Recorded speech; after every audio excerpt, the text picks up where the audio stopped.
देश की राजधानी दिल्ली का प्रदूषण स्तर 500 पार। जी हाँ, देखिए दोस्तों, ये है भारत की राजधानी का हाल। आज 13 नवंबर 2024 और ये देख लीजिए इसका स्तर। ऐसे माहौल में कौन रहना चाहेगा? कौन अपने बच्चों को बड़ा करना चाहेगा? कौन इसकी जिम्मेदारी लेगा?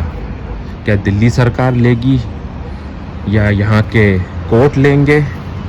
क्योंकि कोर्ट ने तो बहुत बड़ा फैसला ले लिया कि डीज़ल वाहनों को बंद किया जाए, वो सबसे ज़्यादा प्रदूषण फैला रहे हैं। अब तो डीज़ल वाहन भी चलना बहुत कम हो गए हैं। क्या प्रदूषण बिल्कुल समाप्त हो गया है? जी नहीं। ये जो करप्शन फैला हुआ है दिल्ली सरकार और यहाँ के कोर्ट सिस्टम में, इसकी वजह से जो भारत की देश की जनता है, प्रभावित हो रही है। और इसका पूरी जिम्मेदार सिर्फ दिल्ली सरकार और यहाँ के कोर्ट हैं। इतने बेकार फैसले जजों द्वारा दिए जाते हैं कि अगर डीज़ल गाड़ियों को रोक दिया जाए तो शायद प्रदूषण कम हो जाएगा, पर जो एक्चुअल कारण है उस पर कोई नहीं जा रहा है। जो पराली जलाई जाती है और यमुना का जो पानी है, जो समय बिल्कुल वेस्ट वाटर हो चुका है, वो कैसे इतना गंदा हो रहा है? प्रदूषण इतना क्यों फैल रहा है? पराली क्यों जलाई जाती है इतनी? धान के कटने का समय है इस समय, क्यों उसको जला के नष्ट किया जा रहा है? क्यों उसका बायोडीज़ल या कुछ और चीज़ में कन्वर्ट नहीं किया जा रहा है? कौन जिम्मेदार है इसका? ऐसे ही जलाते रहे पराली को तो हर साल नवंबर, दिसंबर, जनवरी, फरवरी में यही मौसम देखने को मिलेगा। कैसे कोई ज़िंदा रह सकता है?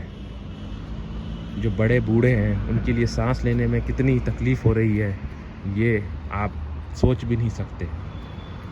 इतना बुरा हाल देश की राजधानी का।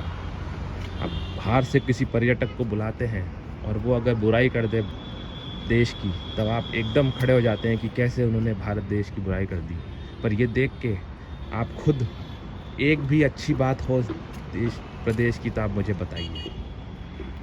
बहुत ही बुरा हाल बना रखा है दिल्ली जैसे प्रदेश का, जो कि भारत की राजधानी है। कम से कम दिल्ली को तो बख्श देते यहाँ के पॉलिटिशियंस।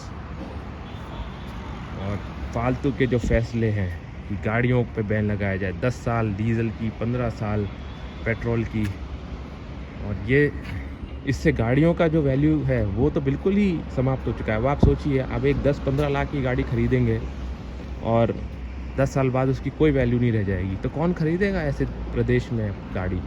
इसलिए आपने देखा होगा आजकल कोई गाड़ी भी नहीं ख़रीद रहा है यहाँ पे, क्योंकि गाड़ी ख़रीदने का कोई फ़ायदा नहीं है। आपने 15 लाख का इन्वेस्टमेंट करा और उसकी वैल्यू बिल्कुल ज़ीरो, वो भी आप चला नहीं सकते 10 साल बाद, क्योंकि आपको बहुत भारी चालान होगा।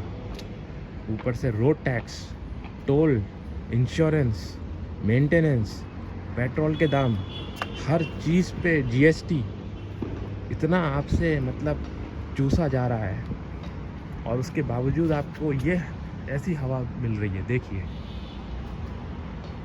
कौन सांस ले पाएगा ऐसे प्रदूषण के माहौल में? कौन है इसका जिम्मेदार? ये सब आपको पूछना है दोस्तों।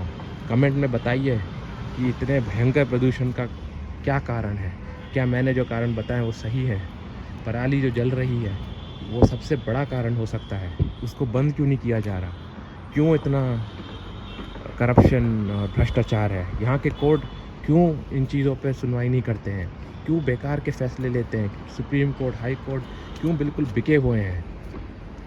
जवाब ज़रूर दीजिएगा दोस्तों। मिलते हैं अगले वीडियो में। नमस्कार।